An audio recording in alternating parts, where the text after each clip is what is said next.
susunod sa 11.6? Wala.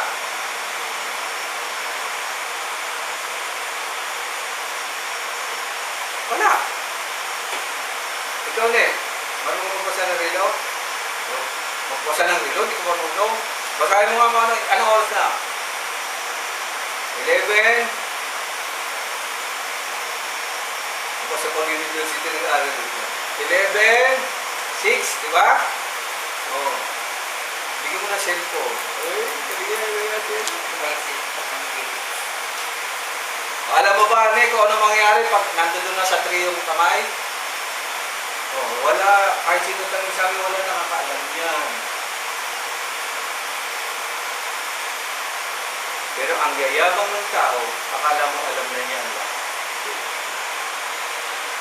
Kaya nakakaalam kung ano susunod na mangyari, ang Diyos lamang po. Ano ang Diyos? Bagay na spiritual. Actually, hindi siya bagay. Siya po yung Espiritu na nagbibigay ng mga bagay na spiritual.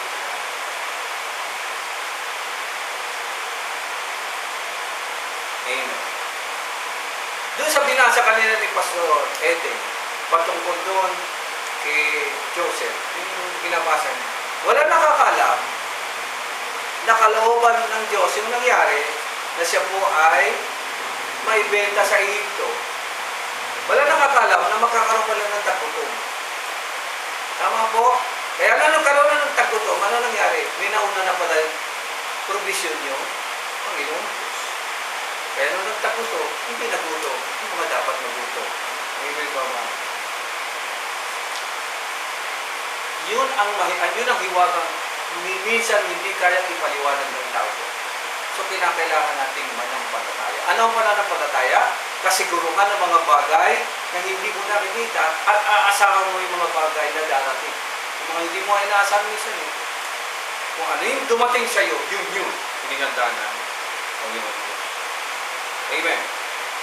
The greatest mistake, akaano yan, na palaging sinasabi ng sanlibutan, you have to prepare for your future. Wala pong ganun talaga. Wala nakakalam ng future ng hinaharap. Natatanungin yung bata, ikaw ba paglaki mo, ano gusto mo? Stewardess na naman. No? Ano gusto mo paglaki? Pag-graduate? Teacher? Ano? Ha? Artista? Ano? Ano na gusto niya? Ano ka sabi niya? Gusto mo mag-artista? Sa palagay mo, maging artista ka? O, tamo, ganun siya. Kasi hindi niya alam yan. Pero kung talagang siya magiging artista sa takbo na habang siya'y lumalaki, at kung siya'y lalaki, ay palaki na nga. Tumangkat na ba kapatid? Unti-unting mangyayari yung, ikaw ba si statistic, pinangarap mo maging artista? Kaya hindi tayo naging artista. Diba? Ano ba pangarap mo ng araw? Makinig ka mo, ang pangarap ni Mami. Ang pangarap ni Mami ay? Ha? IT talaga sa, ano pong IT yun? Information Technology. Kasi may IT namin nung araw ko, IT, Industrial Technology. Ako talaga gusto ko maging piloto. Kaya kung nagpupunta pa ako sa ng aeroplano, nung nalaman ko mahal, kinalimutan ko ng pangarap ko. Napakabarat. Ganun lang yun eh. Bakit? Doon pa lang sinasabi, hindi ka para dyan, para ka dito. Sino nakakalam mo? Ang Diyos lang mga kapatid. Amen? Upang lubusan ninyong maunawaan ang kanyang kalooban. Tapusin ko na dito ha. Kasi yung kasunod, medyo mabigat yung kasunod. Ha? Dito lang muna ako. Puspusin muna kayo ng Panginoon ng kaalaman. Eh sabi niyo, Pastor, bago kami magkaroon ng kaalaman 70, o di hintayin mo. Bakit ka ba nagmamadali? Hindi po ba kahit sa sanlibutan, kinakandumang ka muna sa, anong una-una? Dati, ang kinder ay grade 6. Ngayon, prep ay 4 years old. Papasok na sa, may maunawa na ba yung prep? Kaya nga tawag doon ay prep, inihahanda pa lang. Kailan siya magkakaunawa?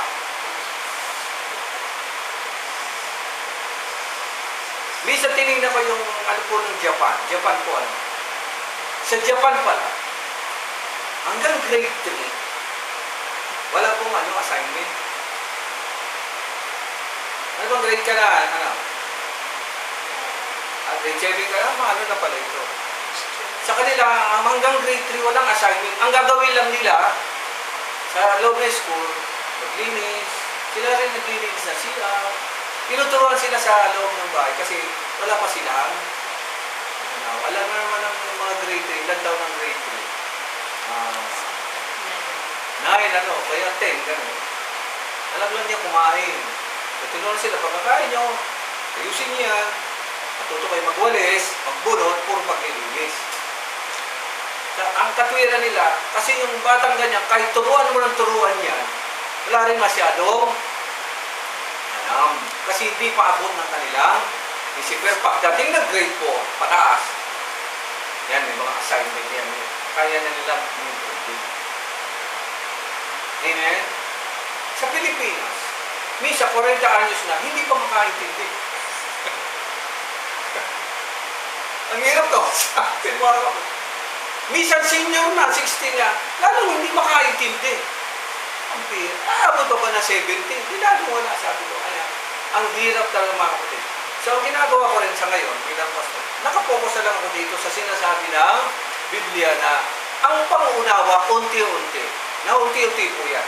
May kanya-kanyang panarwag mong pilitin. Pero, may mga exception din po. May mga kabataan, ang tawag natin doon ay, yung genius. Meron sila talagang special knowledge na bisan, 16 years old pa lang, pwede na tapos na siya ng college. Kaya niya nang intindihin. Ilan lang naman ang gano'n. Sino genius? Genius ko ba gawa? Oh. Kasi dapat graduate ka na ng, diba? Pag mga, meron pa nga yata, 12 lang. Ano na, matindi na yung kaalaman. Yung nga lang, yung isip, pero yung katawan, hindi pa nag-a-adjust. Ganun lang man. Kaya sabi rito, pinakamaganda pa, ang intindihin natin, mga kapatid, ay ang kalooban muna ng Panginoon Diyos. Amen. Kalooban ng Panginoong Diyos, ang epekto nito, ito pag-usapan natin sa susunod. Kasi sabi sa verse 10, sa gayon. So, may tatlong bagay na epekto ito sa ating bilang Kristiyano. Hindi ko muna i-discuss, pero sabi lang dito, ihanda. Katulad ng mga taga-Kolosas, bakit napakaganda ng ilang ng kanilang pananampalataya? Kasi ang iniintindi nila kung ano ang kalooban ng Panginoon Diyos. Amen? Kung anong kalooban ng Panginoon Diyos. Paano mo malalaman ang kalooban ng Panginoong Diyos? It takes time. Hindi mo rin pwedeng sabihin na ang bilis naman. Ito, Pastor, unawain ka ba? Hindi po. Ulitin ko.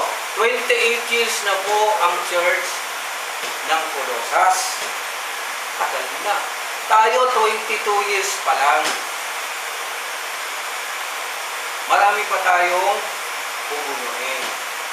Amen? At yung tinakwento ko kanina ng sweetheart ko, sabi, alam mo, noong 1800s, 100 taon na po ang lumipas. Ano po? Alam po ninyo yung pinakamalalaking churches ng araw? Wala na po ngayon. Libo-libo po membro nila. Eh bakit biglang nawala? Yun ngayon ang malaking tanong. Ang laki po ng chapel nila, wala na ngayon. Nandun pa rin yung chapel, walang umaattend, nabulok na lahat, nangamatay na yung pastor. Ano nangyari? Kaya hindi rin mo matiyak, huwag mo sabihin sa Diyos ka, kapag walang nakalam ng kanyang buong kalooban, pare-pares tayo mawawala sa daigdig nito. Ang itinaglalalo ko lang sa Panginoon, nandito pa tayo. Amen? Dito pa tayo. Ibig sabihin, nandito pa yung Panginoon Diyos. At hindi natin pwedeng pagtiwalaan na bakit sikat ka ngayon, bakit marami kayo ngayon, ay tatagal kayo. Ulitin do, ginamit tayo ng Panginoon sa Kristo. Ang pagbabalik ng Panginoon, katulad ng ng panahon ni Noah, ilan lang ang natira? 8. Sa libo-libong tao, 8. Panahon ni Lot, ilan sila? 4. Na-disgrasya pa si Mrs. Hindi rin nakaligtas. So makikita nyo yung pagkakaiba ng yung gagawin namin. Yun na nga, kaya nga tayo nag-aaral po mga kapatid. Titignan natin, makita ng mga pangyayari. Paano natin madidiscover ang kalooban ng Panginoon Diyos? Pero sa ngayon, hindi naman natin pwedeng sabihin, sabihin ko, pastor ako, alam ko na ang lahat, ay wala pong ganun. Ano po? Sa totoo lang, wala po kong alam pagdating sa Diyos. Kapag ka nangangaral, kung ano lang po yung natutunan ko sa Kanya, yung po ang aking isinishare. Kapag sinabi ng isang tao, alam niya ang lahat, sinungaling po. Kasi mismo si Satanas, hindi niya alam ang lahat patungkol sa Panginoon Diyos. Si Satanas na kanang kamay po ng Panginoon Diyos. Akala niya, alam niya, nauwi siya saan? Sa rebelde. Kaya nga, ang naging pangalan niya tuloy, ang ganda ng pangalan niya, Lucifer. Ang ganda po na ibig sabihin ng Lucifer. Gusto mo, palitan mo pangalan mo ng Lucifer. Ang ganda ang ibig sabihin. Ang ibig sabihin ng Lucifer, perfect beauty, perfect knowledge. Nasobrahan, pinalitan ng Satanas. Anong ibig sabihin ng Satanas? Taga-kontra. Kaya pagka mga anak natin, Sister Piling, at ay kontra na kontra, mga pagpupo yan ni Satanas. Pero hindi ibig sabihin ng demonyo, o iba po ang demonyo. Ang ibig sabihin ng Satanas, walang ginawa kundi pumontra. Yun po ang meaning ng Satanas. Amen. Ang demonyo po, iba. Si Satanas, naging demonyo rin. Ang trabaho po ng demonyo, gumawa ng masama. Ang Satanas, hindi naman po porket kumontra, masama. Amen? At makikita niya sa Senado, mga kapatid. Kontrahan po sila ng kontrahan dyan. Kaya marami po Satanas dyan. At pinatisod na nga yata mga, pinatisod na ayaw na nila kasi hindi nakalain na akala nila'y banal, akala nila'y mga Kristyano, akala nila'y mga sabi. Nako! Dapat naunawan ako ng ibig sabihin ng Satanas at demonyo. Medyo magkaiba po yun.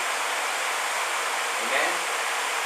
At makikita niyo doon sa sino magkausap? Hindi ba magkausap si Satanas ang Panginoon sa Kristo? Di ba? Ginagawa ba ng masama ang Panginoon sa Kristo? Hindi. Kinukontra niya lang yung lahat ng sinasabi ng Panginoon sa Kristo. Sumasagot naman ang Panginoon sa Kristo. Amen? Kaya, dalawa lang din po. Kung gusto niyo maging Satanas, sa inyo rin po yun. Sa inyo, alamin na lang ninyo ang buong kalooban ng Panginoon. Kung tayo tumulad sa Kanya, sabi doon, dahil doon, nahulog siya buhat sa langit. Ibig lang sabihin doon, inalis na siya rin. Kaya ang trabaho ni Satanas, kontrahin niya. Kung isa binibiro mo, pupunta ka sa kanan, ano ni Satanas? Kaliwa. Pag sinabi ni Santiago, pataas, ano sabi ni Satanas? Ganun lang naman po si Satanas. Kaya pag mayroon kayo narinig na ganyan, ay spirito ni Satanas. Nagkalat po yan sa paligid. May ba mga Satanas? May ba mga anggilan po? Tayo manalangin, dakilang Ama, maraming salamat po sa araw na ito. Napakahirap po talaga. Pag-alam ng iyong kalooban, sapagkat napakarami po namin iniisip sa sanlibutan ito. Anong ba man, Panginoon? Dahil sa aming pananampalataya, nagtitiwala kami, Lord, nagtuturuan po ninyo kami ng pag-unawa ng iyong mga salita. Sapagkat ito lamang po ang aming po magiging panlaban sa kasamaan sa Diyos. Ito rin na magdadala sa amin, sa kabutihan, sa iyong kalooban, Lord. Maraming salamat po sa araw na ito. Pagkamat kaunti po ang aming pag-aalaman, ang aaral patungkol sa Kolosas, nananatili po ang aming pagtitiwala ng pag-aaral nito ay makapagbibigay liwanag sa aming puso, makapagpatatag sa aming mga isip, at makapagkakalog sa aming espiritu ng pag. Mas pasal mo rin ang tinapay at saro, Lord, at dito po